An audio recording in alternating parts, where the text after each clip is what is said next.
Salut les amis, j'espère que vous allez bien. Moi aujourd'hui ça va très bien. On se retrouve aujourd'hui dans une vidéo où je vais enfin pouvoir vous présenter ma nouvelle voiture. Là je suis actuellement dans le HR-V en mode président. Le mode président parce qu'on a retiré le siège avant en fait pour avoir plus de place. Vous allez comprendre pourquoi, parce qu'on va pas chercher que la voiture, il va y avoir aussi des petits accessoires à ramener avec. C'est ma femme qui a la gentillesse de m'amener, donc je me fais quiller. J'ai pas le droit de conduire le HR-V, c'est sa voiture sportive de collection. Donc c'est elle qui la gère. Et il y a un peu de bruit parce qu'en fait, vous voyez, on est sur l'autoroute à 130 km/h à presque 4500 tours minute. C'est pas forcément un véhicule très adapté pour faire de la route, mais il a l'avantage d'être très pratique. Donc on a embarqué quelques petits accessoires au cas où pour pouvoir démarrer la voiture sur place si jamais elle démarre pas. Et je vous retrouve dans quelques minutes dès qu'on arrive au port et dans la zone de dépotage. How does it feel to breathe when you're dead? They never seen you out of your bed. Cut to the bone, it's broken up. How sad. How does it feel to breathe when you're dead? Bon les amis, c'est bon, on vient d'arriver du coup sur la zone portuaire où on va pouvoir enfin ouvrir du coup le conteneur. Et le conteneur, vous le voyez, il est juste derrière moi. Donc la personne est partie chercher du coup tout ce qu'il faut pour l'ouvrir. Et maintenant, on va découvrir en même temps que vous du coup l'intérieur du conteneur. On est sur une zone assez quand même industrielle. Je vais vous montrer un petit peu tout ça. Vous allez voir, c'est très intéressant.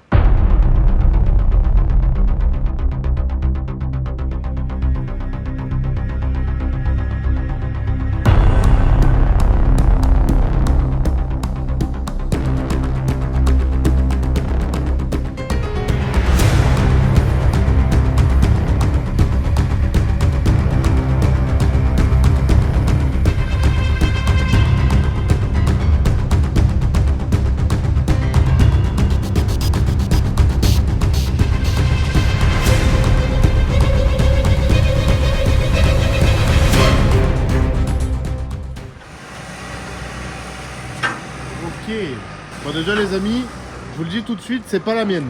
Celle-là n'est pas à moi. La mienne, elle est tout au fond, tout au fond, tout au fond. Alors comme je viens de vous le dire, ce n'est pas ma voiture, hein, c'est un conteneur groupé. On a une superbe Mustang V6 d'un bleu vraiment incroyable. Juste derrière, on a une autre Mustang V8. Et en fait, alors déjà ça c'est à moi, voilà, ça je peux vous le montrer. Voici une partie de ma voiture. C'est son capot d'origine parce que j'ai fait changer en fait le capot sur place directement. Je l'ai fait changer et repeindre sur place. Et en fait, on voit pas très bien, mais en gros, ma caisse, elle est sous la Mustang ici. C'est assez incroyable en fait, la manière dont les voitures sont rangées. Je trouve ça incroyable honnêtement. Bon les amis, ça y est, ils commencent déjà à faire tomber les voitures du conteneur. Donc il y aura un petit peu de suspense, hein, étant donné, comme je vous ai dit, que la mienne, elle est tout au fond. Donc il faut d'abord sortir la Mustang bleue, la Mustang noire, et la mienne est au fond. Et je vous le dis tout de suite, ce n'est pas une Mustang. Allez, on va faire un petit tour là-dedans. Bon les amis, on va faire un truc assez sympa, c'est que je suis autorisé à monter sur le Reach Checker pour voir comment ça se passe en fait le déchargement d'un conteneur. Ça va être une vidéo vraiment polyvalente, hein. On va voir plein de choses aujourd'hui. Vous vous calez là, Ouais, carrément. Je ferme la porte? Non, ça C'est va. bon, je peux laisser comme ça? ça. Ah ouais, carrément, c'est fou ça.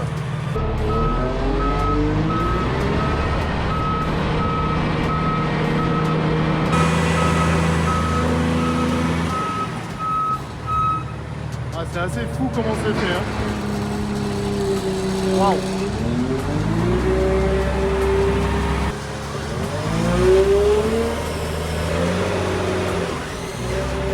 Donc là, il faut partir du principe qu'à l'intérieur, il y a des bagnoles et du coup, en fait, tu vas les empiler avec ça pour après les envoyer sur un camion qui va les envoyer au port. Waouh! Et ouais, vous comprenez maintenant l'importance de la fixation? C'est impressionnant à voir en vrai. On se rend pas compte, mais l'engin qui est ici, il est immense, immense. Là, je suis très content de voir ça de mes yeux. Waouh!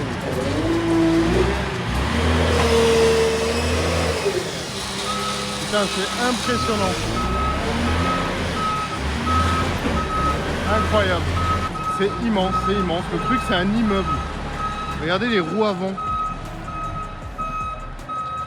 Impressionné de voir cet engin rouler en vrai. Putain, t'as pas intérêt à te louper là. Hein. T'as pas intérêt à avoir picolé un peu trop, d'avoir trop pété du Ricard avant de commencer à manier cet engin. Hein. Ah, c'est bon.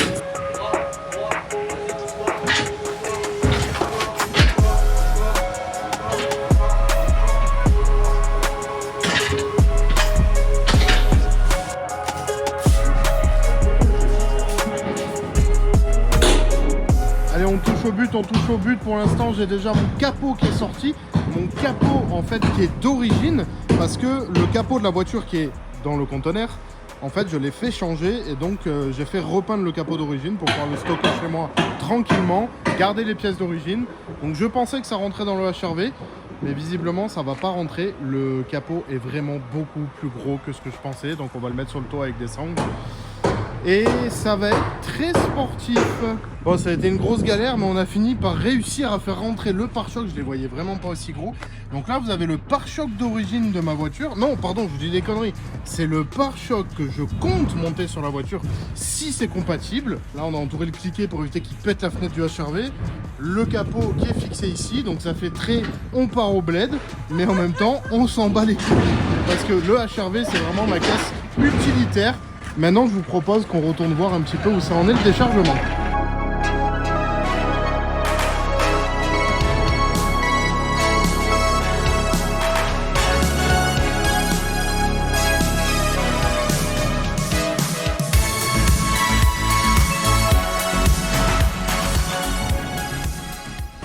En vrai, on voit un petit morceau, on voit un tout petit anti-brouillard. Qu'est-ce que tu vois? Ah oui, ok, ouais, dessous là-bas.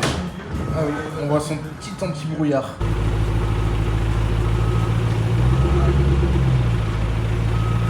Allez, la Mustang qui m'empêchait de voir la mienne s'en va. La mienne est là-bas. J'ai vraiment hâte de la voir par contre maintenant. Je vais quand même essayer d'aller la voir vite fait. Elle est là. Je pense que là maintenant vous avez compris de quel modèle il s'agit. On va la laisser décharger tranquille et on va regarder ça un peu de l'extérieur.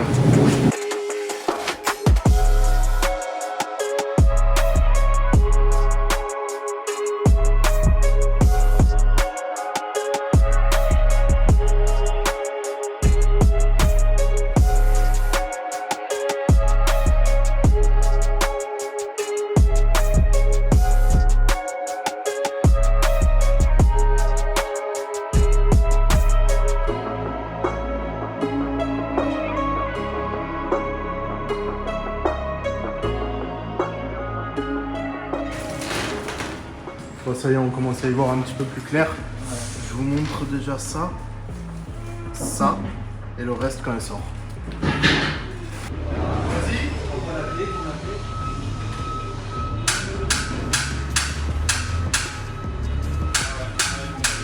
Bon, ça y est, la voiture elle est sortie, elle est démarrée. On a eu un peu de mal en fait à la démarrer parce que la batterie qui est dans le coffre en fait elle est énorme. Et moi je suis venu avec ma batterie de Jeep et forcément il a eu beaucoup de mal à la faire démarrer. On a mis 20 litres d'essence parce qu'elle était en réserve. Donc la voiture, écoutez, j'ai envie de vous dire, elle est conforme à la description. Donc voici la voiture maintenant que vous allez voir dans la chaîne. C'est une Dodge Challenger de 2014 avec son 5,7 litres EMI en version RT. Je la ramène à la maison, je lui mets un petit coup d'eau pour enlever tous les petits copeaux et le reste. On lui met un petit coup de nettoyage à l'intérieur. Et je vous fais sa présentation dans quelques minutes. Bon, on est quasiment rentré à la maison, tout va bien. Faut juste que j'aille faire ma pression de pneus, ouais, juste ça. Sinon tout va bien, la voiture roule super bien, je suis super content. Donc je vais pas vous la présenter maintenant étant donné que la luminosité elle commence à baisser sérieusement. Par contre, du coup, demain matin, je vous retrouve et je vous la montre d'extérieur. Je vais aller lui mettre un petit coup de lavage aussi parce que l'intérieur, l'extérieur est un peu tout cracra. Étant donné qu'elle a voyagé en fait avec les fenêtres ouvertes. Donc je vais aller la laver, je vais aller tranquillement me reposer parce que j'ai toujours pas mangé, il est 17 h. Et je vous retrouve dans quelques minutes pour vous. Et voilà, nous sommes le lendemain du coup où je viens de récupérer mon gros bébé. Maintenant, il fait beau, je suis reposé. Je vais enfin pouvoir vous présenter ça avec un petit peu plus de détails. Juste, je suis désolé, j'ai pas encore eu le temps d'aller la laver. Donc, veuillez m'excuser sur l'état extérieur du véhicule. Et voici donc le gros bébé Dodge Challenger de 2014 en 5,7 litres V8 que je viens de m'offrir, qui était une de mes voitures en fait favorite, presque de rêve, j'ai envie de dire. J'ai eu quelques américaines, enfin non, en vrai non, j'ai eu qu'une américaine. J'ai eu une Camaro en fait de 2012 en SS 6 litres 2 V8. Et c'est vrai que je me suis toujours dit un jour il faudra que je passe au cran supérieur et à me payer un jour une Challenger. Alors mon rêve absolu étant une L4, j'ai même pas envie de dire une Demon parce que je suis pas non plus abuseur. Déjà, le fait de l'avoir devant moi, elle est incroyable. Ce qui m'a le plus choqué, honnêtement, c'est le gabarit. La voiture, elle est énorme. J'arrive presque pas en fait à toucher les deux ailes quand je suis sur le capot. Enfin, c'est énorme. Franchement, elle est énorme. Elle est de couleur grise. On dirait presque un peu caméléon parce qu'elle change de couleur en fonction de comment tu la regardes et du soleil. Le capot n'est pas d'origine, c'est ce que je vous disais. Donc son capot est bien plus simple et en fait sur place directement, j'ai choisi d'acheter un nouveau capot en fait et de le faire repeindre là-bas, histoire de lui donner un air un petit peu plus agressif. La face avant, on y reviendra plus tard. En fait, j'ai une deuxième face avant de la L4 justement de 2020. Sauf que j'ai une petite adaptation à faire au niveau des phares pour essayer de la mettre. Parce que c'est une face avant qui est compatible sur les 2015-2020. Moi j'ai une 2014, c'est les premières générations. Donc du coup, il y a normalement, ça devrait pas s'adapter. Mais on va voir si on peut essayer de faire quelque chose. Au niveau des jantes, elle est d'origine, c'est du 20 pouces. On dirait pas que c'est du 20 pouces. Mais parce que la caisse, je vous jure, elle est énorme. Donc là, on est sur du 20 pouces. Les jambes, bah forcément, ne devraient pas rester très longtemps, étant donné que je suis pas hyper fan. Elles sont pas moches en soi, mais je ne suis pas hyper fan du dessin. Après, bon, bah voilà, d'autres Challenger, tout ce qu'il y a de plus normal, j'ai envie de vous dire. La face arrière, elle est stock. Rien à dire à ce niveau-là, je le toucherai probablement pas. Peut-être une petite modification des phares, une espèce de bandeau noir au milieu, en fait, qui rappelle un peu les modèles 2015-2020. Donc peut-être ça. Les silencieux d'échappement, il faudra que je regarde comment c'est fait. Peut-être pour les changer aussi, parce que je suis pas très fan de cette forme. Donc il faut que je vois si je peux changer et mettre un autre embout. Je vais en profiter d'être derrière pour vous montrer un truc par contre plutôt cool sur la voiture. Vous voyez ça? Hop, mise au point. Ça, c'est la clé. Et pourquoi j'adore la Challenger? Vous voyez le petit bouton là? Regardez. Hop, double clic. Et ça, c'est juste monstrueux. Et tu rappuies. Et ça la coupe. Et ça, putain, mais qu'est-ce que j'aime cette fonctionnalité. C'est peut-être ce que j'attendais le plus de recevoir sur cette voiture. C'était le fameux double clic de démarrage. Au niveau de l'extérieur, voilà où est-ce qu'on en est. Il n'y a pas 36 000 trucs à dire, mis à part que c'est une Challenger. Je vais vous montrer maintenant l'intérieur. Alors, l'intérieur, dans sa configuration rouge, donc c'est bien une RT, vous voyez, c'est même marqué sur le siège ici. Donc ce sont des sièges en cuir rouge, avec l'intérieur, vous voyez ici, en tissu. L'intérieur, après, c'est une Riken, donc il faut pas, voilà. Il faut clairement pas s'attendre à un truc exceptionnel, encore que ça va. Sur les versions de 2009, le volant, il est atroce. Je suis très content d'avoir une 2014, parce que du coup, j'ai le volant pas le plus beau, mais pas le plus moche. Et j'ai les palettes au volant, ça c'est toujours cool. Le levier de vitesse n'est absolument pas stock, mais il est en métal et il est rigolo à utiliser. Donc pour le moment, je vais le laisser, même si j'ai celui d'origine. Boîte automatique avec possibilité de sélectionner les rapports. On a les sièges chauffants, le petit mode sport, le SPD connectable, la clim automatique, l'autoradio avec l'écran, voilà. Tout ce qu'on peut retrouver dans une voiture de 2014. On a un ordinateur de bord avec plein de petits trucs rigolos à l'intérieur. Alors moi, en fait, maintenant, je vais vous en dire plus parce que vous voyez qu'elle est en kilomètres. Et donc vous allez me dire, mais elle provient pas des États-Unis vu qu'elle est en kilomètres. Eh bien non, c'est là que du coup maintenant je vous parle de sa provenance. Elle vient de Dubaï. Vous savez Dubaï, là où il y a tout le sable dans les moteurs. Parce que regardez, vous voyez ce genre de commentaires là, il est où le sable, mais les voitures sont pleines de sable, c'est le bordel et tout. Vous voyez ce genre de commentaires de rageux en fait, de personnes, je suis désolé de dire ça, mais qui doivent probablement rouler dans une épave et qui sont tellement rageux de la réussite de certains, et du coup qui crachent dessus en disant les voitures sont pourries, les voitures sont pleines de sable. Alors déjà au niveau de l'intérieur, tu m'expliqueras où est-ce qu'il est le sable, parce que personnellement j'ai bien cherché et malheureusement je ne l'ai pas vu le sable. Ah, peut-être dans le moteur. Alors là je vous le dis, attendez-vous à avoir une mer de sable. Regardez le sable qu'il y a dans le moteur. C'est incroyable tout le sable qu'on peut retrouver. Vous voyez l'état de mon moteur ou pas? Il est neuf. Il est dans un état neuf. Et vous allez me dire, oui, mais l'admission et tout. Alors regardez, je vais vous montrer quelque chose. Hier soir, j'ai fait une petite vérification de la voiture et j'avais déjà un nouveau filtre à air. Et regardez ça. Ça, c'est le filtre à air d'origine de la voiture. Je l'ai changé par un neuf. Il vous semble rempli de sable ou pas? Voilà, il y a des petites merdes, mais... À quand il y a du sable dans les voitures de Dubaï? Parce que ça, c'est vraiment le genre de commentaires, en fait, qui rendent fous les gens qui achètent des voitures à Dubaï. Parce que c'est pas vrai en fait, tout simplement. Il n'y a pas de sable dans les voitures à Dubaï. Il faut arrêter de croire en fait que dans la ville de Dubaï, les gens roulent sur des dunes de sable en fait. Ils sont comme nous, ils ont des villes et elles sont peut-être même plus futuristes que nous. Donc on en revient sur sa provenance. Donc la voiture vient de Dubaï. Je suis passé par la société Dubai Car Export pour importer ma voiture. J'ai eu en contact Vivien qui m'a donné Lucas, qui m'a donné Guillaume et qui m'a donné Benji. Je sais pas comment vous remercier. Vous êtes hyper professionnels. Vous avez tout le temps répondu à mes questions dans un délai ultra rapide. Je vous ai demandé des photos de certaines parties de la voiture, vous me les avez envoyées. Je vous ai demandé des petits détails sur le véhicule, vous me l'avez envoyé en photo, voire en vidéo. Il faut savoir que quand vous achetez une voiture chez eux, c'est pas genre ils achètent la voiture, ils la mettent dans leurs locaux, ils la jettent dans le conteneur, ils vous l'envoient. Moi, quand je l'ai eu la voiture, j'ai eu droit à un check-up global de la voiture pour me donner une idée avant validation. Je vous montre, ça ressemble à ça. Voilà, donc extérieurement, elle a pas grand-chose. Bon, des petits coups de porte légers, voilà, ici, là. Enfin, j'ai fait des photos en détail. Repeindre le capot parce que là c'est pas beau. Après les rebords forcément sont toujours un petit peu abîmés. Et le pare-choc arrière, ici c'est un peu râpé, là aussi et surtout ici.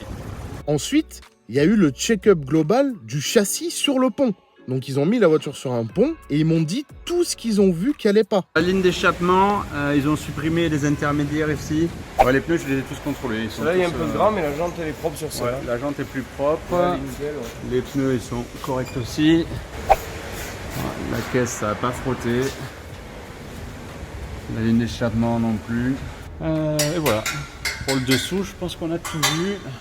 Et après, libre à moi de faire les travaux ici ou de les faire là-bas avec un coût réduit étant donné que la main-d'œuvre coûte un petit peu moins cher et les pièces là-bas aussi. Donc j'ai fait refaire quelques trucs. Comme je vous disais du coup, la peinture de certains éléments qui étaient abîmés, donc le pare-choc arrière, le pare-choc avant, la repeinte du capot, le capot que j'ai acheté directement et la face avant à Dubaï, qui se sont fait livrer dans les 20 minutes. Donc ils ont pris réception de ma face avant et de mon capot. Salut Peter. Alors regarde, je te montre, il y a ton kit qui est arrivé, ils ont commencé à l'étaler. Voilà, pare-choc donc plastique ABS, comme de la pièce d'origine. Ça c'est ton capot qu'ils sont en train de préparer. Et voilà, ils vont le peindre dans pas longtemps. Ça c'est les grilles qui vont dans le capot. La grille de calandre, le petit logo SRT. Voilà, il y a tout. Donc bientôt, elle aura une belle face avant de SRT. Ils les ont amenés eux-mêmes en peinture et ils me l'ont même monté. Voilà, ta voiture elle est un petit peu avancée. Il n'y a plus le capot. Voilà, il est arrivé, il y avait un coup dessus, là ils sont en train de le reprendre.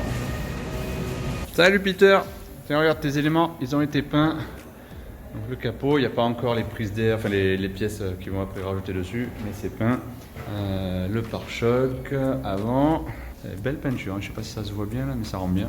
Et le PC arrière.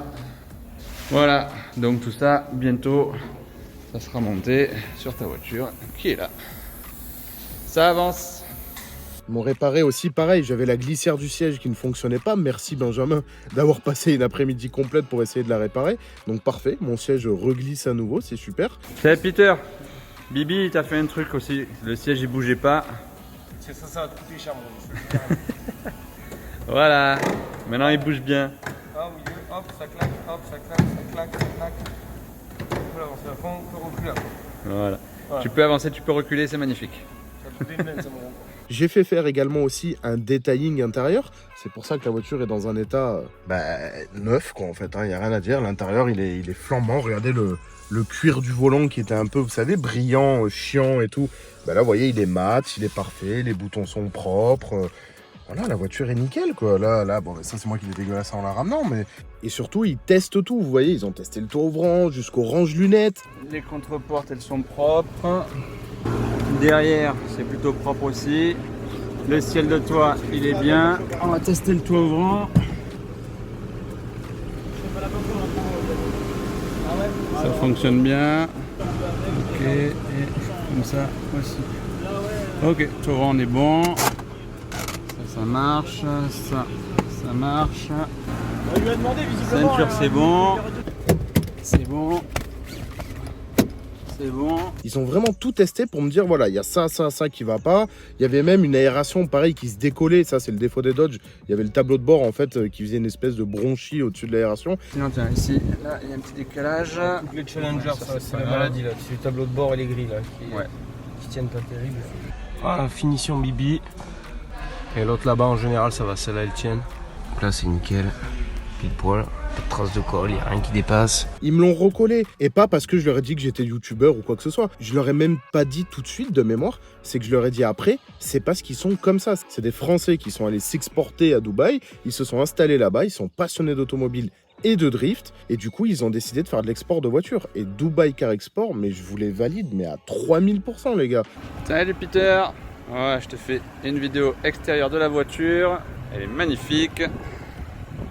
Belle Challenger V8, le 5,7 litres, avec le capot de la SRT8. Attends, je vais t'allumer les veilleuses. Voilà. Donc voilà, elle est très belle. Le volant, il est nickel aussi.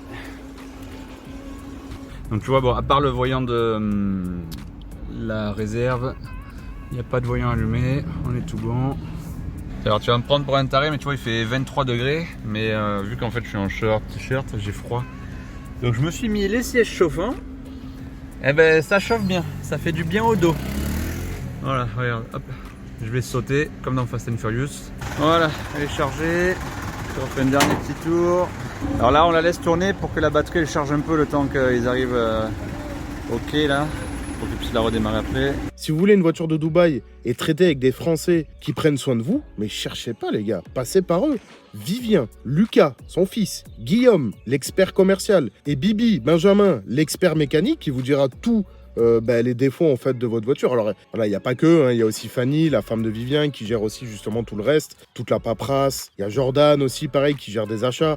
Donc ils sont vraiment au top. J'ai rien à dire avec eux. J'ai reçu la voiture du coup au port de Fos-sur-Mer, comme vous l'avez vu. Je remercie aussi Amar, qui est la personne de AJ Logistique, en fait, qui s'est occupé du coup de me donner toutes les informations, les délais, qui s'est occupé du coup de mon dossier de douane, de TVA, parce que quand vous achetez un véhicule comme ça, même si vous le payez pas cher, il y a des taxes de douane, il y a des frais de TVA, enfin voilà, il y a plein de trucs en fait à payer. Et du coup, cette personne s'est super bien occupée de moi. Et franchement, pareil, quoi, un amour. Sur place, vous savez, la personne qui était dans le Rich Taker et qui s'amusait avec les conteneurs, ça, c'est Pascal, de la société Comptoir Manutention Stockage. Lui, en fait, c'était la partie déchargement du conteneur. Et pareil, super gentil, quoi. Je veux dire, j'ai jamais été aussi bien accueilli par des gens. Voilà, j'ai pu voir l'envers du décor, faire un tour avec lui dans le Rich Taker. C'était trop cool, voilà. Donc honnêtement, une expérience commerciale, une expérience client, on va dire. Qu'est-ce que tu veux? Je suis trop content. Honnêtement, ils m'ont permis de réaliser mon petit kiff de m'acheter une Challenger. Et maintenant, il n'y a plus qu'à kiffer, quoi. Et donc du coup, pour finir, après, il n'y a pas 36 trucs, comme je vous disais. Voilà, j'ai un petit tour ouvrant sympa. Il y a des places arrière, le coffre est grand. Donc voilà la nouvelle voiture maintenant qu'on va voir un petit peu plus dans la chaîne. Donc j'espère qu'elle vous plaît. Je suis désolé pour ceux qui pensaient que c'était une RX-7 FD. Je sais pas pourquoi vous avez tous pensé ça à un moment. Mais malheureusement non, ce n'est pas une FD. Et je vous le dis, je n'en achèterai jamais parce que j'ai vraiment peur en fait de pas assumer l'entretien et la fiabilité du rotatif. Le gros avantage de ça, tu vois, c'est que c'est V8, c'est Atmo, c'est très fiable, c'est basique de conception. Mais au moins c'est très fiable. Donc j'espère qu'elle vous plaira. Je suis désolé de vous avoir fait patienter aussi longtemps avant de vous l'avoir présenté. C'était la deuxième surprise de 2021 avec la nouvelle voiture de drift. Il y aura quelques modifications, ça sera pas non plus du tuning à l'extrême comme sur une japonaise, mais bon, on ira faire un petit peu des petits tours avec. Sur ces belles paroles, je vous dis à bientôt dans la prochaine vidéo les amis. Et si c'est pas déjà fait, pensez à vous abonner. Allez, salut!